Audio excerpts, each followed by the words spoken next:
तो series okay बता, sir. हाँ सीरीज बताइए क्या आएगा, जब तक तो किसी और क्वेश्चन सॉल्व करते हैं। हाँ जी नंदिनी, आपके क्वेश्चन पे आते हैं। तो इसमें क्या है, आपका आईएसआई एम स्टैट्स का जो पेपर है उसका डाउट है। तो आईएसआई का जो एम स्टैट्स का पेपर है,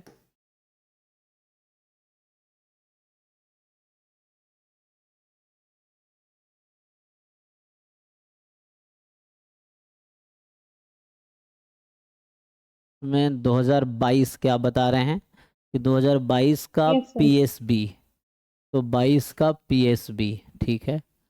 तो हाँ, पीएसबी में जो है, ठीक है अभी कल क्लास रखते हैं आईएसआई एम स्टैट्स क्वेश्चन का, था। तो अभी कर देता हूँ, लेकिन कल भी क्लास रखते हैं क्योंकि बच्चे ज्वाइन नहीं कर रहे थे, इसलिए क्लास नहीं रखा था आज मैंने। तो अब टाइम से यस ज्वाइन सर। करेंगे तो ठीक है, 6, 7, 8। तो अगर ज्वाइन करेंगे तो कल क्लास रखूंगा, अभी देख लेते हैं। तो कल मैं आईएसआई क्लास रख दूंगा, या ऑल्टरनेटिव कर देंगे, एक दिन सीएमआई एक दिन आईएसआई। लेकिन दिक्कत क्या, आईएसआई बच्चा ज्वाइन करता नहीं, सीएमआई बच्चे आते हैं, वो है। तो ये तो रिग्रेशन का क्वेश्चन है ना। तो देखिए इसमें जो है कि यस सर बायो।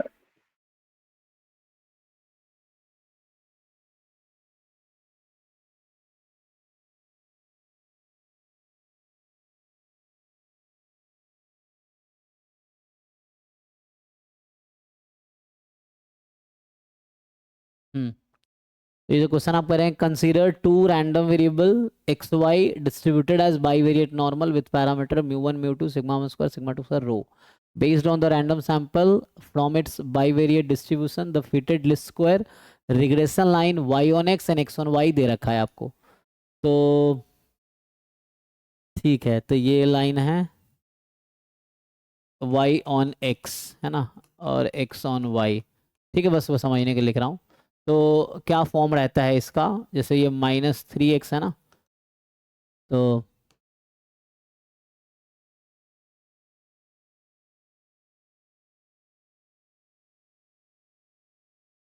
ओके, अब क्या पूछा है, compute the MLE of the following parametric functions.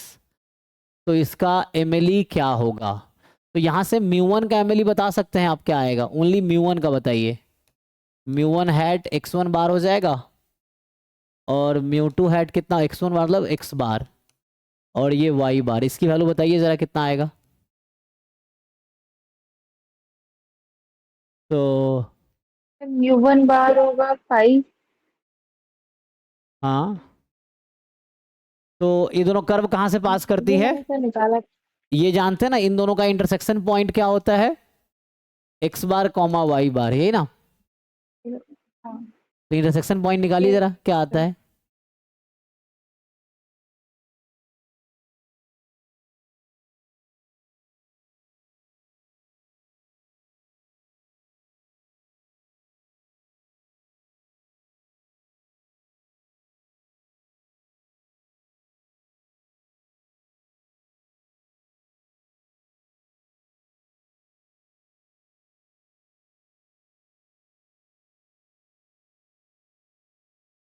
तो 5,7 आएगा। अच्छा लाइक 5, x बार 5 आया। ओके। तो इसका मिनिमम कितना है, तो आंसर ऐसा होना चाहिए 5। तो ऐसे ही σ1 हैट σ2 हैट निकाल पाएंगे।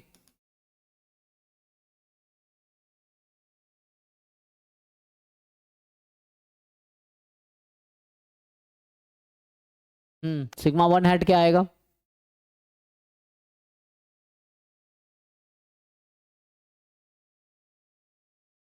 ये जो होता है ये आता है 1/n summation xi minus X bar whole square. यहाँ आता है 1/n summation Y minus Y bar whole square. तो ये वैल्यू निकाल पाएंगे, बताइए क्या आएगा। तो एस स्क्वायर के टर्म में निकाल सकते हैं ना हम लोग। हम्म क्या जानते हैं, जो सिग्मा लिस्ट स्क्वायर एस्टिमेटर क्या आता है वेरिएंस का यूनिवेरिएट नॉर्मल में। 25 आएगा। σ1 स्क्वायर अपॉन σ2 स्क्वायर। अच्छा, σ1 अपॉन σ2 का होल स्क्वायर जो आएगा 25 आएगा। यस।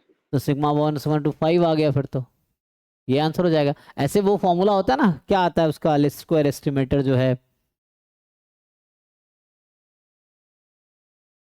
mle,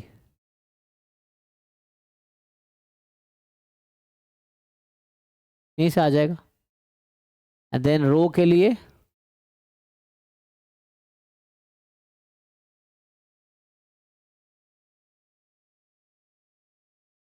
अब रो की वैल्यू निकाल लो, यहाँ से आ जाएगा। तो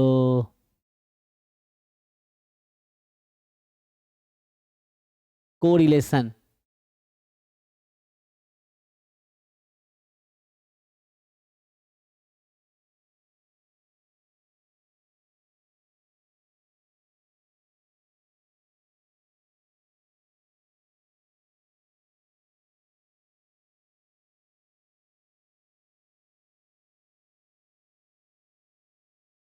तो आपको ये निकालना है ना रो हैट, लास्ट पार्ट में क्या निकालना है, रो हैट निकालना है। तो ये जो कोवेरिएंस है तो उससे कर सकते हैं, सैंपल कोवेरिएंस जो होता है ना उसके अकॉर्डिंग क्या होता है, S X Y upon S X into S Y, इस तरीके से। और इसको आप लोग क्या लिखते हैं,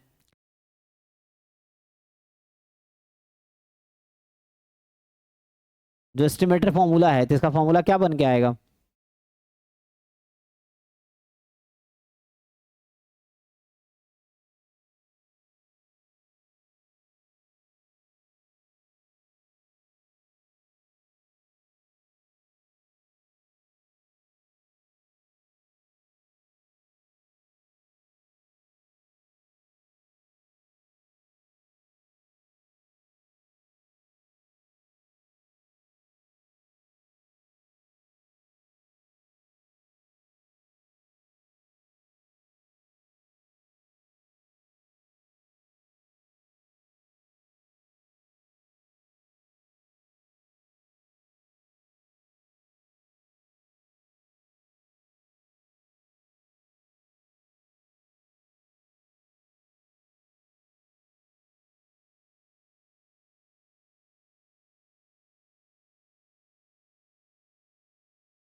जिस इक्वेशन से आपने sigma one upon sigma two निकाला है उसी से रो नहीं आ जाएगा,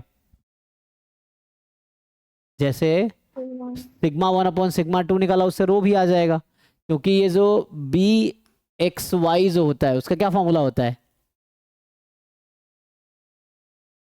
देखते ना फॉर्मूला आप का जो एस्टिमेटर है, मतलब एक्स ऑन वाई या वाई ऑन एक्स, तो उससे ही आ जाएगा जो रेशियो जैसे आपने लिया था ना, क्या होता था ये, rho rho sigma one upon into sigma two, rho into sigma. हाँ। तो इस इक्वेशन से रो नहीं आ जाएगा,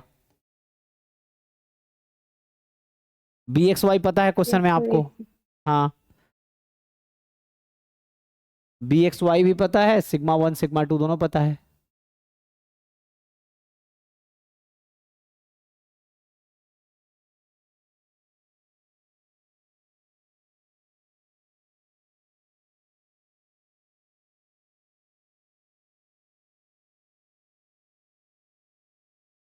0.36 आएगा।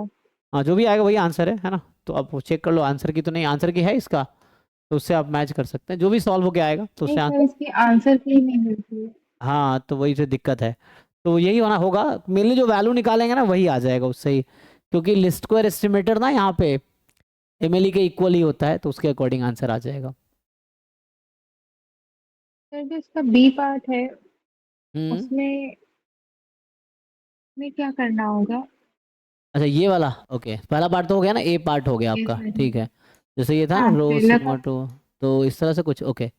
तो ये में जो if a new observation 5 5 include किया आपने, कह रहा है एक ऑब्जर्वेशन आपने इंक्लूड कर दिया 5,5 in the above set of observation, determine whether each of the MLE obtained in a, तीनों पार्ट में कह रहा है कि वो इंक्रीज करेगी डिक्रीज करेगी सेम रहेगी। तो पहले पार्ट में जो एमएलई अभी आया है पार्ट ए में जो हमने किया, और ये पॉइंट इंक्लूड करने के बाद जो आएगा क्या वो सेम रहेगा, बदलेगा, बदलेगा तो क्या होगा, इंक्रीज होगी डिक्रीज होगी सेम रहेगी, इसमें भी वही है। तो अब देखो इस पॉइंट को इंक्लूड होने से क्या इफेक्ट पड़ सकता है ये देखना है। 5 5 है हमारा, मीन तो था 5 7 है ना, और ये 5 5 है। तो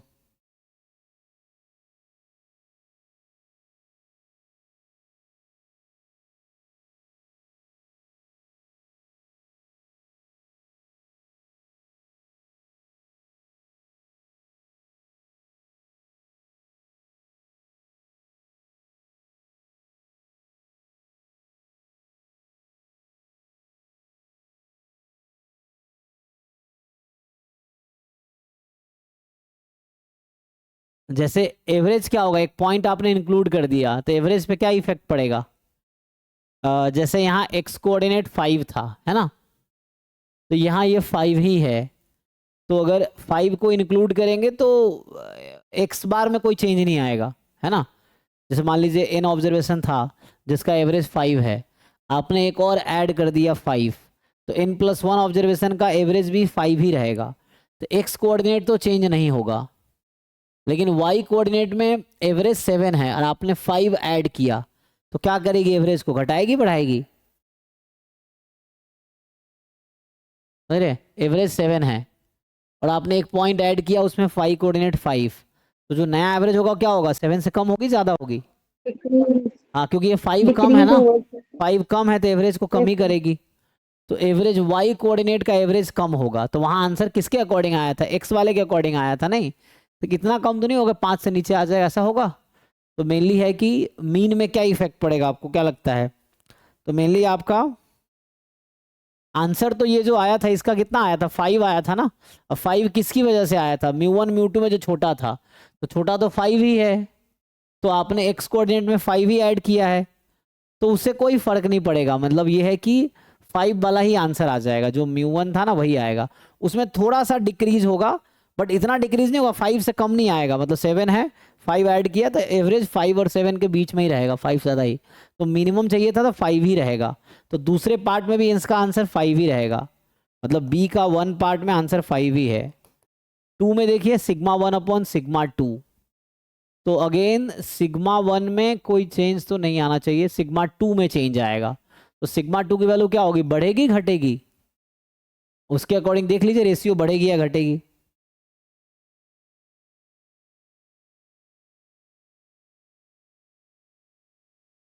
जैसे 7 था ना, 1.5 ऐड हुआ, तो जो वेरिएंस पहले है वो वेरिएंस अब बढ़ेगी या घटेगी। σ2 σ1, डिक्रीज होगी। σ1 विल बी सेम है क्योंकि 5 ही आप ऐड करें, 5 पहले से है। तो हाँ, σ1 तो सेम रहेगा। अच्छा सेम रहेगा घटेगा, क्योंकि एवरेज 5 है ना। एक मिनट, तो वेरिएंस पे क्या इफेक्ट पड़ेगा ये देख रहे हैं।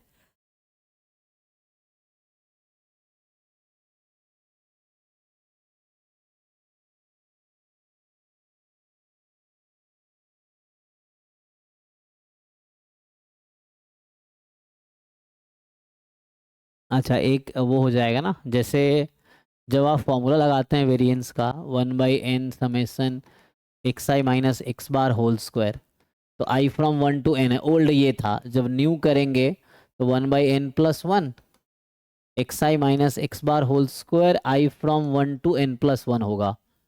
तो यहाँ पे एक्चुअली क्या होना है कि एक पॉइंट जब ऐड करेंगे तो डिफरेंस तो जीरो ही है। मतलब 5 अगर आपने इंक्लूड किया तो ये 5 न्यू ऑब्जर्वेशन है और मीन भी 5 था पहले, तो 5 तो ये जीरो हो जाएगा। तो नया कुछ ऐड नहीं हुआ, लेकिन एक ज़्यादा डिवाइड हो गया ना, तो n+1 डिवाइड होने से क्या होगी, डिक्रीज होगी, क्योंकि यहाँ n ही था। डिक्रीज सम करेगा। तो सेम ही रहेगा, बट यहाँ डिवाइड n+1, क्योंकि ये जीरो हो जाएगा 5 - 5। तो कहने का मतलब x का वेरिएंस जो है ना, σ1 विल डिक्रीज। अब σ2 में क्या होगा जब आप यहाँ पुट करेंगे, तो 5 - 7, 7 तो पहले था, नया एवरेज थोड़ा 7 से थोड़ा कम हो जाएगा, तो समथिंग स्क्वायर, तो कुछ ऐड हो जाएगा उसमें, कुछ ऐड होगा फिर डिवाइड भी हो रहा है। तो हम्म, तो यहाँ ना न्यूमरेटर में कुछ ऐड हो रहा है ना, यहाँ डिवाइड भी हो रहा है। तो स्क्वायर करेंगे तो यहाँ तो 1 ही ऐड हुआ, लेकिन वहाँ ज़्यादा ऐड हुआ है।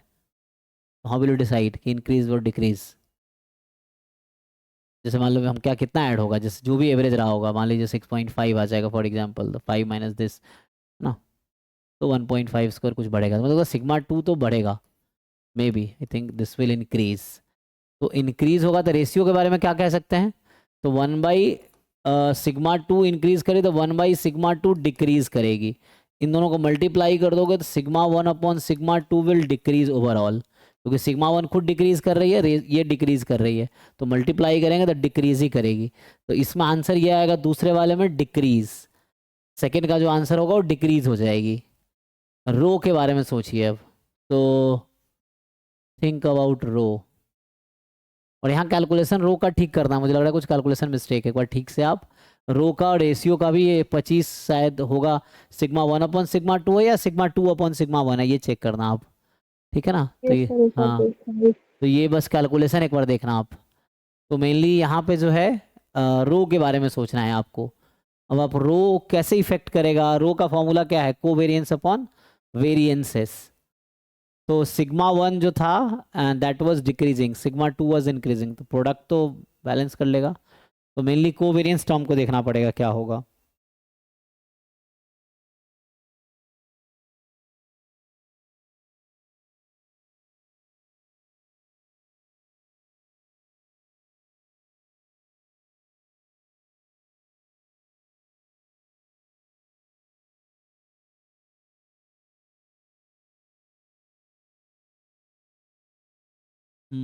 रो का आपको देखना है ना।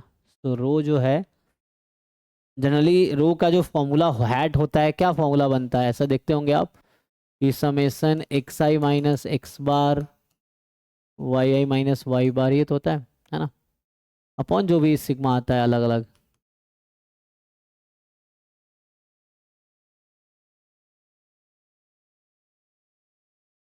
इस तरह से कुछ रहता है। तो न्यू पॉइंट ऐड होने से क्या होगा, यहाँ तो कुछ ऐड नहीं होगा और यहाँ भी कुछ ऐड नहीं, क्योंकि जब हम 5 लेंगे ना, तो 5 एवरेज है, अब 5 नया ऑब्जर्वेशन है, तो 5 माइनस 5 0, यानी मतलब इसमें कुछ नया ऐड नहीं होगा, कुछ नया ऐड नहीं होगा, लेकिन डिफरेंस कहाँ आएगा, तो डिफरेंस मतलब पॉइंट ऐड होने से क्या डिफरेंस आएगा, उस तरह से अगर देखें हम, कोई न्यू नंबर न्यूमरेटर में भी ऐड नहीं होना है, न्यू नंबर डिनोमिनेटर में भी ऐड नहीं होना है,